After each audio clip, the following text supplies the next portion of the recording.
Everything is going horribly for Donald Trump, and he is clearly letting it get to him. And we saw that tonight in a speech he gave to the NRCC, in which he was screaming, attacking Republican governors, unable to speak at some points. And when he decided to start attacking Jasmine Crockett. And that is backfiring badly. We are going to get into it all. But before we do, if I could quickly ask you to leave a like on this video. And if you haven't already and you enjoy our channel, to hit that subscribe button. It goes a long way, and it really does mean a lot to me. Now, there was a lot of craziness in this speech. Of course, we're going to get to the attack on Jasmine Crockett. But before we do, let's take a look at how Donald Trump started it with some yelling madness. Country.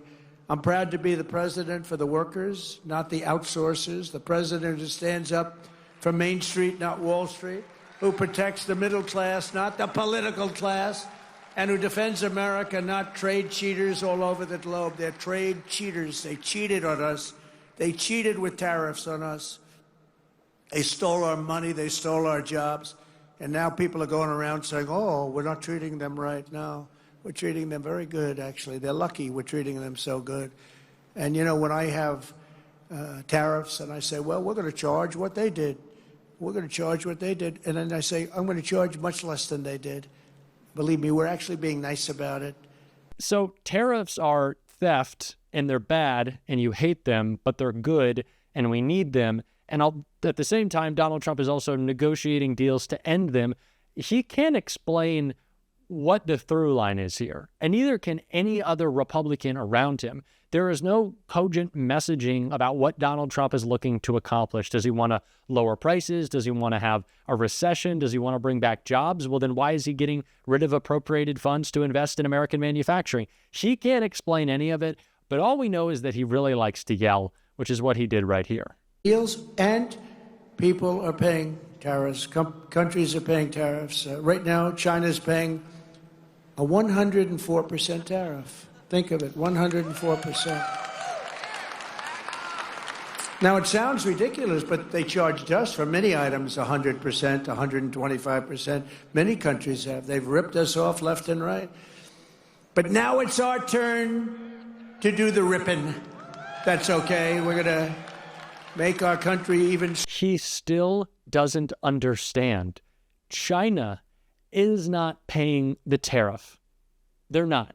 And it's very clear that he doesn't understand that. We saw on Liberation Day on Monday when the markets were tanking, there was this rumor that was spreading for about 20 minutes that the White House shut down, that Donald Trump was going to end his retaliatory tariffs on China, and the market spiked. And then that rumor was shut down, and then it crashed back again. Because everyone knows that Donald Trump is only inflicting pain on working class Americans in our markets with his absolute stupidity. That's why people are turning against him, and that's why this statement is so crazy. And that's what's happening, and that is what's happening.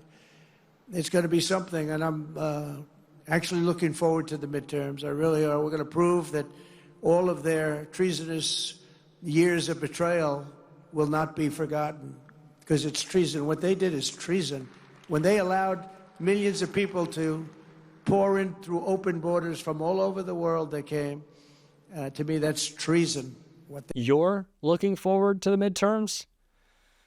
All right. I know I'm looking forward to the midterms. I don't know exactly why you're so excited about it, especially when Donald Trump still has some residual feelings from the last election. And I don't know if this was anger from 2020 or an admission about 2024 right here, but you tell me. Rigged. We had a rigged election. And we can say it and say it loud and say it proud, because the election was rigged and we can't let that stuff happen anymore. Go to paper ballots, go to same-day voting, go to voter ID, go to citizenship. You have to prove your citizenship, a little piece of paper, and you won't have it. Oh, the election was rigged, you say? The one that you bought with $250 million from Elon Musk, that you used his platform, Twitter, to influence, that one? Or the free and fair one that you lost in 2020? Which one are we saying is rigged? And how are you still talking about this? You're president. Why is this still what's in your mind? I don't know. This seems like a guy who is not very focused on free and fair elections. It seems like a guy who would be happy to get rid of them. Maybe that's why he's looking forward to the midterms, but I don't know what he's looking forward to. And his brain is broken very clearly. He can't even talk in these speeches. Listen to Donald Trump right here. Have judges that say, no, let Tren de Araqua come back into our country. They want him to come back in.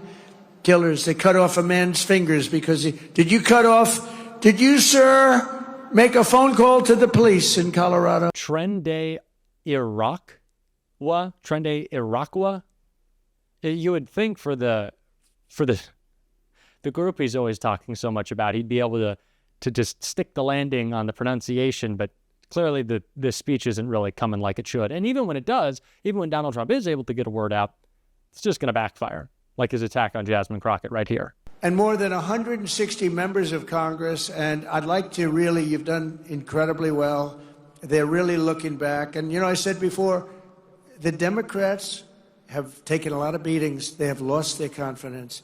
They've gone crazy. How about this new one they have? Their new star, Crockett. How about her? Is that real? Are they serious about it? Now, I have made a couple of videos recently about Donald Trump and Pam Bondi's attack on Jasmine Crockett, but apparently they're not just trying to go after her at the DOJ. Apparently Donald Trump is carving out a nice little space for her to occupy rent-free in his brain. Clearly Jasmine Crockett is under his skin. That makes me so happy. And I think it was this beautiful takedown that I want to watch in full that is the reason he's so upset. Here we go again, talking about Biden, and more Biden. Today is nothing more than a dog and pony show for Republicans to avoid facing the American people for their trash policies that are killing the economy and our democracy. Despite Republicans' claim of backing the blue and being the party of law and order, we're here today because Republicans are willing to throw our country's top law enforcement agents under the bus to appease Trump and execute his political vengeance. Now, I know remembering things is hard for some of my colleagues on the other side of the aisle, like remembering not to add reporters into a Signal chat discussing military war plans. But let me remind my colleagues that it was Trump who decided to store national secrets and classified documents next to his oversized bathtub and toilet at Mar-a-Lago. It was Trump who took the documents out of the boxes and shared them with his guests. It was Trump who told his staff to move the boxes when the FBI was coming. And it was Trump who appointed Director Christopher Wray as head of the FBI, the same director that allowed the investigation to move forward. As much as Trump and Republicans hate to accept it, we are still a country with laws. And when you break them, there are consequences. Now, make no mistake, we should all be concerned about the FBI. But my concerns as ranking member of this subcommittee, as a member of Congress, and as an attorney, as well as a citizen, are based on things called facts. And when I say facts, I mean clear, indisputable facts, not those alternative facts my Republican colleagues continue pushing onto the American people. So let's talk about facts. Fact. Even prior to being confirmed by the Senate, Kash Patel was directing officials within the FBI to fire members within the Bureau simply because they worked on the lawful investigations into Trump. Fact, Patel failed to disclose his previous work and financial ties with the country of Qatar, a country that, had you had read the Mazars report, released last year by the House Oversight Committee, you would know paid close to $500,000 to Trump while he was president of the United States. Unsurprisingly, the FBI's Foreign Influence Task Force was recently disbanded, and the DOJ also cut back on its Foreign Agents Registration Act enforcement. Our enemies are jumping up and down now that we're doing their work for them. Another fact, Patel has never even been an FBI agent and is now leading the Bureau. Even one of today's Republican witnesses organizations, the Bureau, has advocated having an FBI agent lead the Bureau. But rather than confirm a director with credible, dedicated experience, the Republicans confirmed a political loyalist with no Quantico or FBI training. Talk about DEI. Didn't earn it higher. Another fact, Patel, who rails against telework, what he calls lazy agents, was working part-time in and out of Las Vegas, commuting back and forth between there and D.C., while also living in the home of a GOP mega donor. Think about that for a second. Could you imagine what Republicans would have done had, say, James Comey had been living in New York part-time as the FBI director, and if his New York home was owned by, say, George Soros? Speaker Johnson would have forced a floor vote on articles of impeachment within days of this news coming out. But nevertheless, my Republican colleagues are willing to sacrifice safety for stupidity as long as it's loyal. Another fact, Patel and Trump-backed FBI leadership have redirected FBI agents who were working on investigations involving violent crimes against children and child exploitation and transferred them to work on anti-Tesla attacks and redacting Jeffrey Epstein files. Talk about FBI waste and abuse. You simply can't make this stuff up. To be clear, Director Wray testified before Congress last year, noting that, quote, if each one of the FBI's cyber agents and intelligence analysts focus exclusively on the China threat, China's hackers would still outnumber FBI cyber personnel by at least 50-1. Yet rather than hire more agents to protect against these cybersecurity threats, Director Patel is reassigning agents to redact Epstein files. Someone please tell me how this makes America safe. It's almost as ridiculous and wasteful as Patel's idea to contract the Bureau with UFC fighters. And while I have very real concerns about the current state of the FBI today, I want to be very clear. My concerns aren't with career agents, the men and women dedicating their lives to protect our country and communities. It's with the irresponsible leadership and reckless decisions coming from Patel, Trump, and Doge staff within the FBI. Our Bureau needs resources to do its job effectively.